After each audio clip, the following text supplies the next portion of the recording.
Lors de ce tutoriel, nous allons créer des folios de cartes automates, des folios d'entrée-sortie. Alors pour cela, il faut avoir un module qui est payant, le module PLC sur Selectrical Expert. Donc pour le trouver, on fait traitement, assistant pour entrée-sortie automate.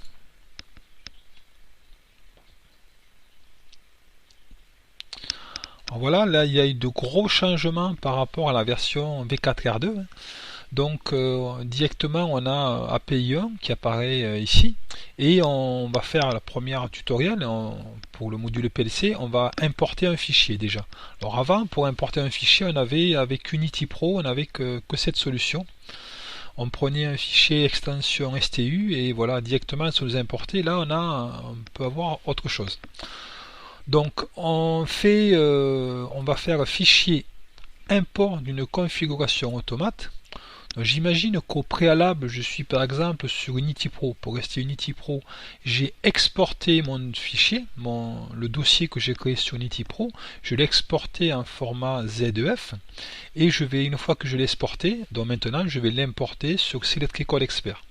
Donc je fais ici import Schneider.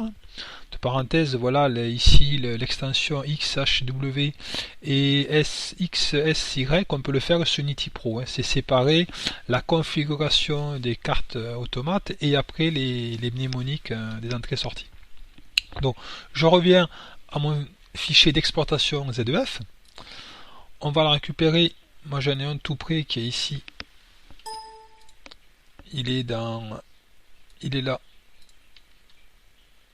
Test configuration, il est là, je l'ouvre, ok, il me demande si je veux créer un nouvel automate, je garde l'automate API 1, voilà, ok, et là, j'ai programmé j'ai fait mon programme sur Unity Pro, et directement, il m'a reconnu le rack, il m'a reconnu mon rack 6 positions, le processeur, TSX57 et après j'ai tout ici là, il apparaît.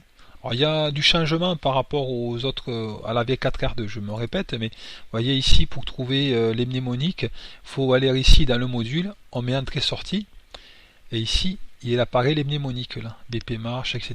Là c'est pour des entrées, ici c'est pour des sorties. Tout ou rien. Donc tout ça, on l'a saisi, je répète, sur Unity Pro. Alors une fois qu'on a ça, donc normalement on n'a plus rien à faire, hein. Je veux dire on n'a plus rien à modifier, on va générer des cartes automates. Alors pour générer des cartes automates, faire attention, j'ai eu des problèmes au début, la Merci Outline de Selectrical Expert, toujours très réactive. Il faut cocher cette option génération SLF, sinon ça ne fonctionnera pas. Donc n'oubliez pas de cocher ça. Donc après ça change pas trop par rapport aux versions précédentes. On va générer les folios. Là, il y a des nouveautés un petit peu par rapport à avant, hein. Donc je vais laisser tout d'origine là pour ce premier tutoriel PLC, hein. Voilà, créer des racks, si on veut, on peut enlever, de pas créer des racks, que créer des cartes d'entrée-sortie. Avant on n'avait pas la possibilité, il fallait le faire manuellement. Donc je vais laisser tout d'origine là. Et on pourrait mettre localisation du folio si on veut, mais bon, on le fera plus tard. Donc générer, et là il va me générer les cartes automates. On va aller le voir. Alors je l'ai mis dans le répertoire par défaut, hein. J'aurais pu le mettre dans le répertoire schéma à partir de tel folio, mais j'ai mis tout d'origine. Alors là il met un peu de temps, c'est normal.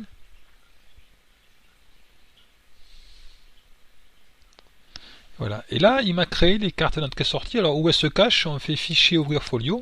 Dans l'explorateur de folio, il me les a mis dans annexe. Le dossier par défaut, c'est annexe. Voilà. Et on retrouve les cartes automates qui apparaissent. Donc, c'était un 57, SX57. Et voilà, on a les cartes d'entrée-sortie. Bon, on va regarder, par exemple, celui-là au hasard, hein, celle-là. Et voilà, on a input 0 et BP marche M1, etc. pour tous nos différents folios. Et ça, c'est un gain de temps énorme.